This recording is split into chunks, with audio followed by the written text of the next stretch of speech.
and welcome to another episode of Experts Speak. I'm Michael DeLon. Today I'm talking with John Hall. John, man, thank you for taking some time to be with me. Michael, so great to be here. Well, it's going to be a really cool conversation. So, what John and I are going to talk about is really breathing success into your business. And I'm using that breathing in a couple of ways because John is a coach. He works with executives, entrepreneurs around the world, really on breath work, on embodiment, and on heart centered leadership. And John, I don't know that I've ever had anybody on my podcast that kind of wraps all three of those up. So I'm actually really excited to jump into this. So as we get going, let me ask you my question, John. How in the world did you get doing what you're doing today? It's an interesting. I can tell you this was definitely not the career path out of college, right? This Yeah. was something that I arrived to, and my background is actually technology. I have been in technology, I mean, for 30 years. But even before then, I was in tech as a kid. I mean, I was fascinated by Texas Instrument calculators and Atari and Commodore 64s, and I'm dating myself very Oh, much, I but get it. I've been you there. remember all those, Oh right? yeah. And so I was in a tech career and thought that was pretty much the way my path was going to go. And I had a 25-year marriage that imploded. Wow. And there was some, a lot of things that came out of it. And I started taking a look, going, okay, what the heck happened? And how do I make sure this never happens again? Mm-hmm. So it really set me on a path of deep introspection of, what is this really about and what's going on? And how do I make sure that I understand, not just okay, I can look at it very topically and say, okay, well, there's A, B, and C, and this happened. Of course, that's what led to this. But really, the deeper question was, well, what was my role in it? Right? What was my Mm, yeah. role in it? What did I do? What was in my personality? So it got me down a deep path of ultimately into breath work. It started with embodiment, it got into breath work. I know we both share before the short show, we're both followers of Christ, and so Right. I've been Yeah. looking at this from a Christian perspective, in terms of embodiment, in terms of breath. And what has been so fascinating has been building this framework and building in the ability to pause, to be still, to get to some of this deeper level stuff that we never even realize we're carrying around with us that Mm. impacts not only our business, but our life as well, right? I liken it to a buildup of barnacles on the hull of your boat. Like you Okay. don't notice how slow you're really going until you scrub them all off and you go, oh my gosh, this was making a big impact, right? Like I can really Yeah. move now. Like this is fantastic. So, that's what I like to get into with this work. That's awesome. Thanks for that background because that helps us understand a lot about it. I'm really interested in just understanding all three areas that we talked about: embodiment, breath work, and then this heart centered leadership. Let's just dive into embodiment because when I hear that, honestly I just go kind of like Eastern religion, going embody what in the unpack that for me. Yeah, absolutely. So, one of the things is we love to think that we are highly logical beings that sometimes have fits of emotion. Yeah, And the reality is that we are very emotional beings that sometimes have fits of logic. Okay. yeah, And it's all wrapped up in this meat suit that we walk around in. And yeah, the thing is though, we are meant to have all three of those in balance. Our mind, our emotions, and our body are all meant to be balanced together. yeah. And that's not, and I know it sounds a little Eastern, but I have tied all of this back from a Christian Mhm. perspective Sure. because again, I want to be able to speak something that's completely in line with my beliefs and my faith. Right. So, a couple of things that jump out is first off, when we get into a stress response, there is a physiological response that is coming out. So whether it is that we get told there's a big shift in our business, there's some bad news that came out, we're dealing with one of the major people on our team just resigned, or a deal fell through, right? You Yeah. can you can almost see, I could see it in your face as I describe this. You can start thinking, oh my gosh, like I could feel that, right? Right. And there's a physiological response that happens along with that. So what happens is that physiological response is literally, and they've done the work through MRI, through modern science. What happens is that this evolutionary response that was developed over time for a more natural situation, like we're in the woods and we're facing a tiger or a lion, Right. right? We have the same response nowadays. Yeah. And what happens is it literally shuts down this prefrontal cortex part of our brain. Science has shown that if our heart rate goes over 100 beats per minute in a stressful situation, the blood flow to this wisdom part of our brain shuts down. Yeah. And this very primitive part of our brain, all the way back here, is what takes over. And so when we're telling ourselves to calm down, get it together, be cool, it Yeah. is like a 6-year-old girl telling a 600-pound gorilla to calm down, right? Yeah. It's not effective. Not It's going to not going to happen. work. Yeah. And so the embodiment aspect is helping us understand how to connect the dots per se between logic, emotion, and body, so that we can then have, dare I say, presence of mind to figure out what's next. Exactly. And Okay. it's not just in a stressful situation, but the science has shown that our body has impact over our mind other ways too. There was a UK study that was fascinating. They took clinically depressed people and they had them smile in a mirror for 10 minutes every day. Just force Mm-hmm. themselves to smile, to look at themselves smiling in a mirror for 10 minutes every day.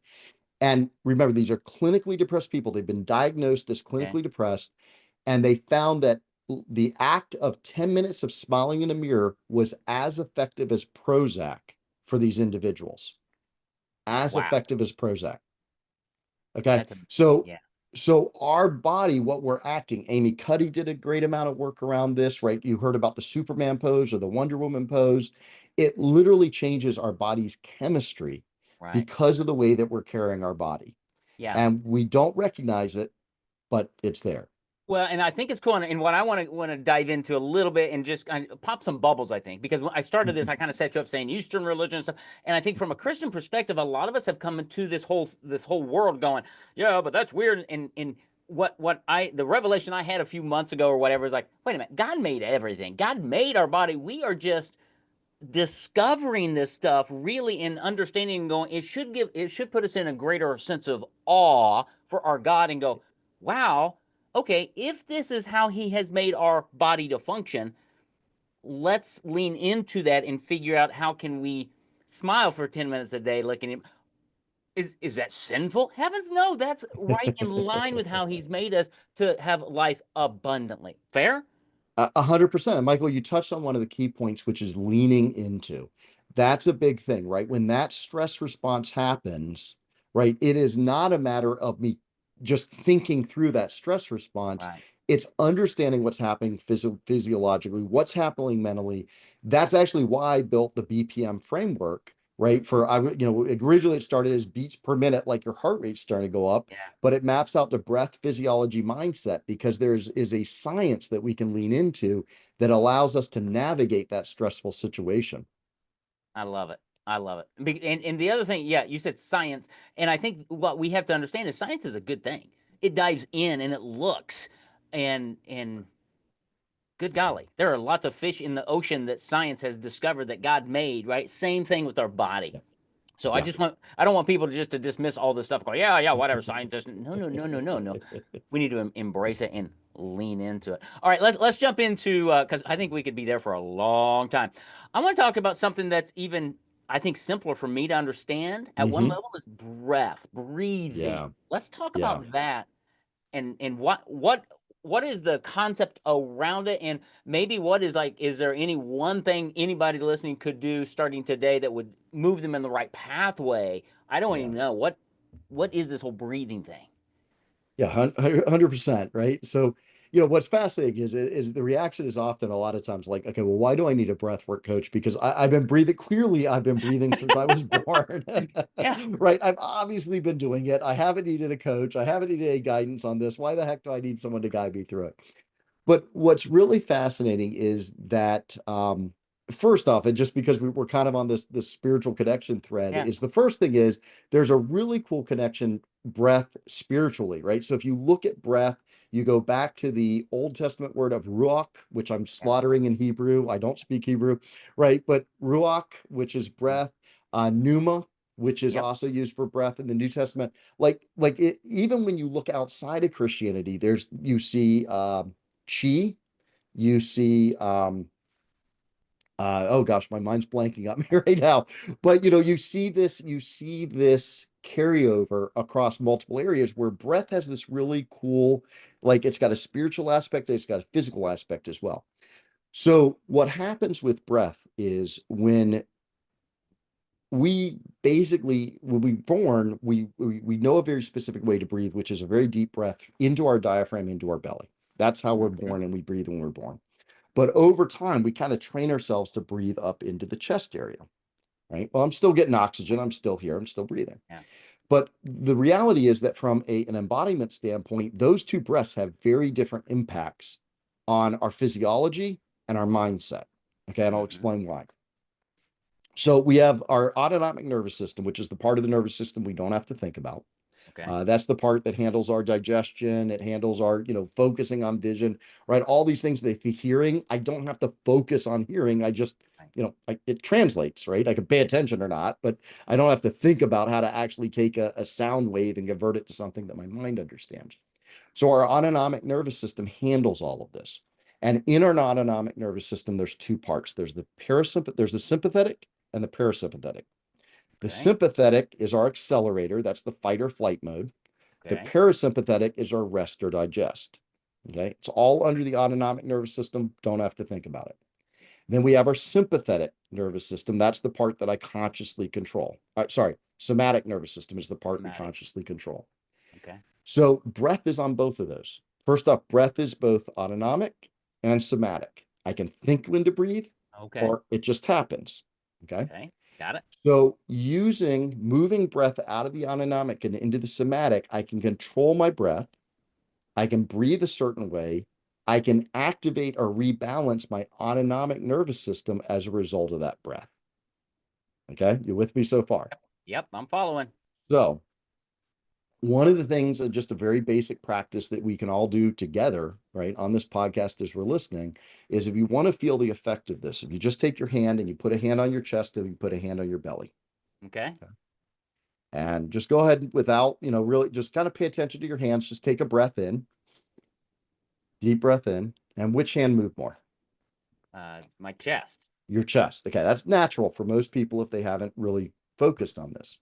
So now what I want you to do, Michael, is I want you to go ahead and I want you to focus on keeping your chest hand still and Okay. focusing on just moving your belly hand. So take that deep breath again, moving only the belly hand,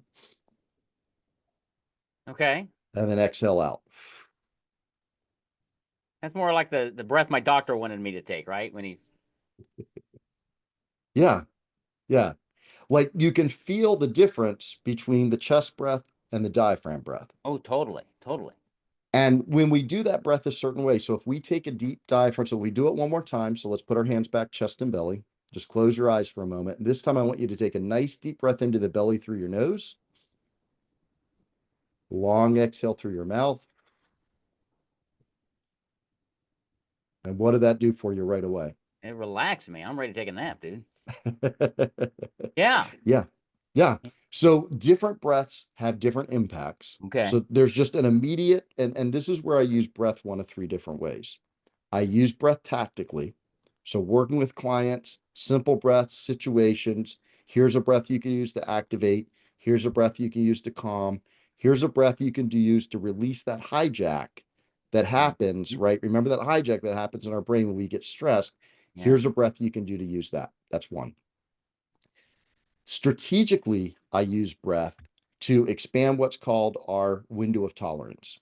So we all have a window of tolerance. It's kind of what we can deal with without going into an extreme of over excitement or just shutdown, right? Right. So if we incorporate breath strategically as a regular practice, we can expand that window of tolerance. So think what this means in your business. I can handle more chaos, more uncertainty, more Mhm. adversity without going to an emotional state, Okay. right? Or if that emotion comes up, I'm able to rebalance it and get back to a steady state to where I'm aware of my emotion, but I'm not letting that emotion drive my decisions. Mm-hmm. So that's strategically, that's how we do, and we expand your ability to handle that chaos and adversity. And then the third way is where I do a one-on-one breathwork session with a client. We do a breathwork session together when we can get deeper into kind of the subconscious beliefs and patterns that are there and Mm-hmm. start to bring up and shift some of these beliefs that people may be holding on to for a very long time and not recognizing how they impact their work, right? There's a fascinating study, and I know we're moving pretty quickly It's here, okay. This is but good. it talks about the impact, the difference in impact between willpower and belief identity. Mm-hmm. And what they found is if you move, and it was called the chocolate cake experiment, and it basically looked at, how people were able to resist eating a piece of chocolate cake through either saying, no, I'm not going, like, I can't eat chocolate cake, willpower, Right. or I don't eat chocolate cake, identity. Mm-hmm. Okay. I eat healthy, I don't eat chocolate cake. And you have a 50% increase in your ability to achieve your goal based on identity over willpower. Yes. Willpower gets depleted. There's a whole study behind that, a whole science behind that. But basically, when we shift our identity, which is what I do through breathwork sessions, right Mm-hmm. now we can start to shift these things that are really limiting you in your business. Yeah. That's very cool. I heard somebody else talking similar concepts around the difference between dieting and fasting.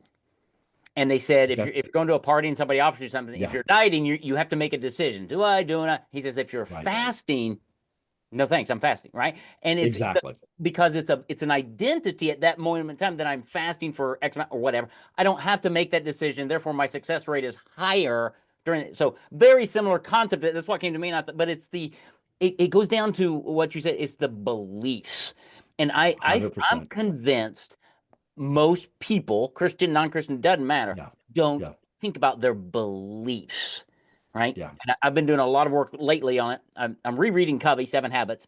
He Yeah. calls it paradigms. Similar concept, but I think it really dives down to the same thing is our belief.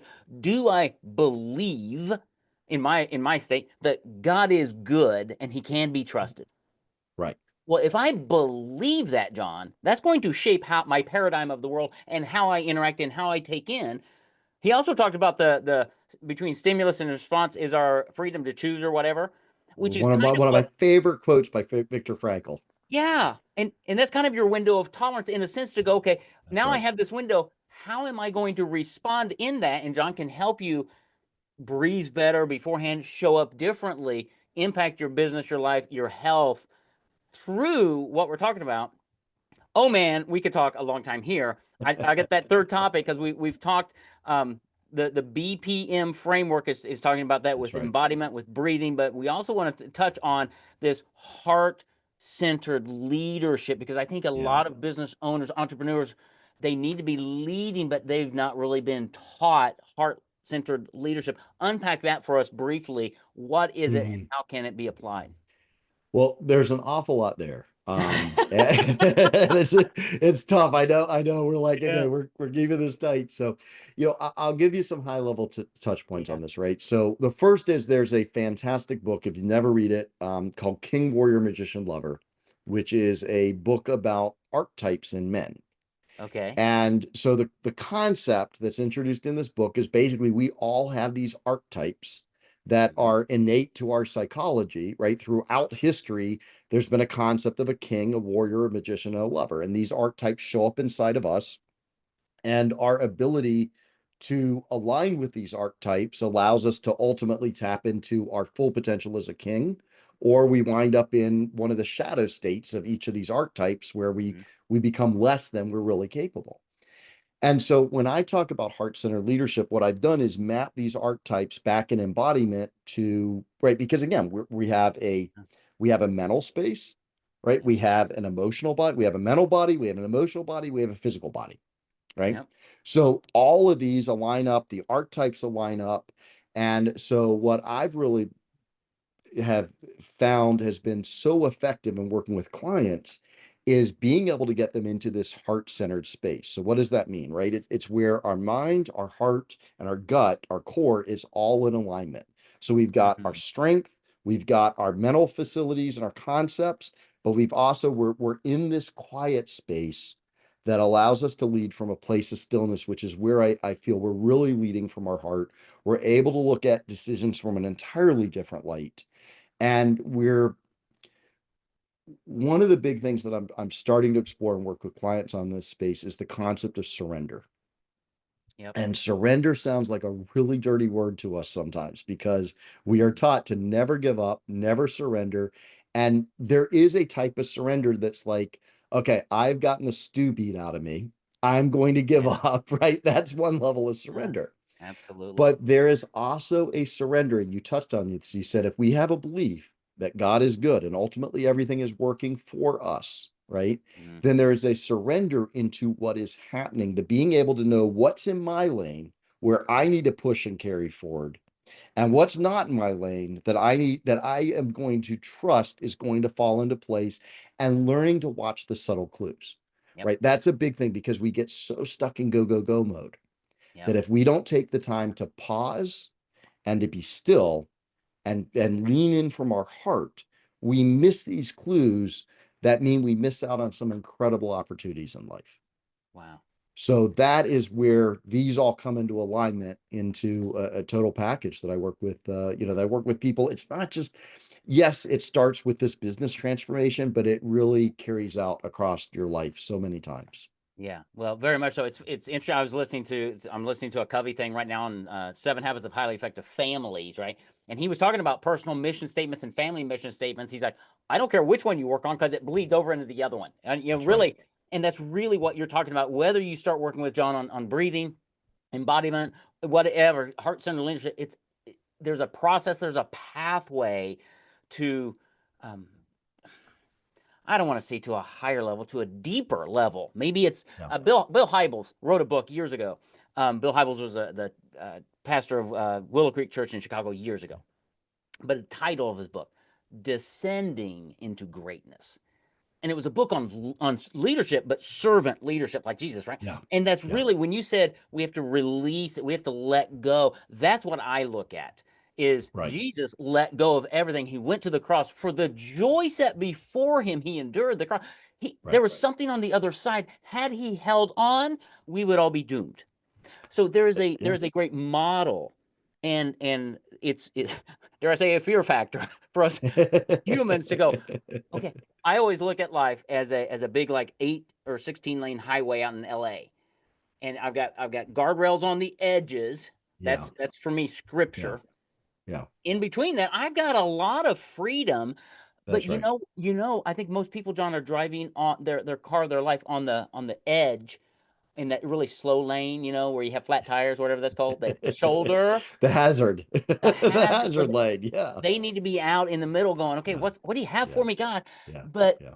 they can't get there because of some of the beliefs, maybe Yeah. some of the breathing, and maybe Yeah. they've grown up or been surrounded by a not so heart-centered leader who all of that impacts us. And I'm sure Yeah. working with you as you work with people, you can kind of diagnose. Talk to us real quick as somebody saying this sounds really intriguing because it's. Yeah. What would it look like kind of to work with you? Is it a 1 month, 3 month, 9 month, 12 year? I mean, or does it vary based on the person? So a couple of different ways. Okay. So one is group breathwork sessions. It's a chance to kind of get in, get your feet wet, see what breathwork's about. So that's one option, right? And I do offer individual breathwork sessions if you're just looking to, kind of work on something. Let's go, I just want to do one single breath work or a few. That's one way. But really, when I build a one-on-one relationship with a partner, we're going to be doing that with a client. We're going to be doing that over 6 months. Right, we're going to go deep into what is it exactly that you're right. So we're going to do a diagnostic to understand not only what you want to achieve, but what's really going on. Because a lot of times when we get an outside perspective that's coming in, right, I will see things that you don't see. Happens Yeah. again and again. Hey, you start seeing ties together that Interesting. maybe we understood were there, but we weren't really able to face, right? So then we're going to use the tools in the tools kit, embodiment, breath work, heart-centered leadership, understanding these archetypes, understanding all of this alignment to start making the identity shifts and building up a set of healthy patterns Yeah. strategically and tactically. So now you're walking out with all these tools in your tool belt that is allowing you to just be more centered, more grounded, more open. And it's amazing the ability, like you say, when you move out of the shoulder and all the hazards that are on the shoulder and Yeah. you move into the fast lane because you're trusting and you're confident and you know what's yours and you know what's not yours, right? What you let go and what you're going to stay Right. focused on. That is where it just the magic really happens. That's where it really does. That's awesome. Okay, so how does somebody take that next step with you and find out more about you, do some Yeah. research, schedule an appointment? What would be the next step? How do they find you? Yeah, so that's going to be johnhallcoaching.com, or you can Google John Hall Breathwork. I'm going to be the one that pops up, but johnhallcoaching.com. And that's going to get you to my site. There's information on the different sessions and offerings. You can take a look at that, see what's being offered. And also, one of the things I've done is I have put together a course called Overcoming Imposter Syndrome. Okay. Really Wow. niche. I'm sure no one listening has ever had imposter syndrome and felt like Yeah. they didn't belong, right?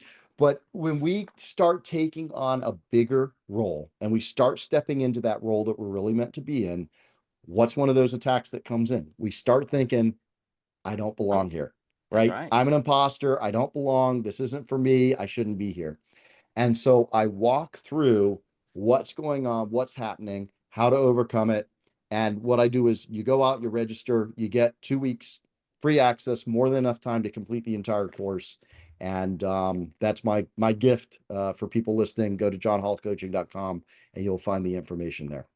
Awesome. Thank you for All that. right. That's super cool. Okay, I'm gonna have we're gonna get those things into the show notes. So if you're listening to this and you're working or walking the dog or whatever, just number one, go back and re-listen to it because there was so much packed in. This was a dense podcast. So go back and re-listen to it, do the breathing exercise, but then reach out to John, check out his free offer, learn about him, and schedule a call and see how he can help you with everything, with our mindset, our beliefs, our breathing, which is so simple. We just take it for granted and we don't do it right per se, right?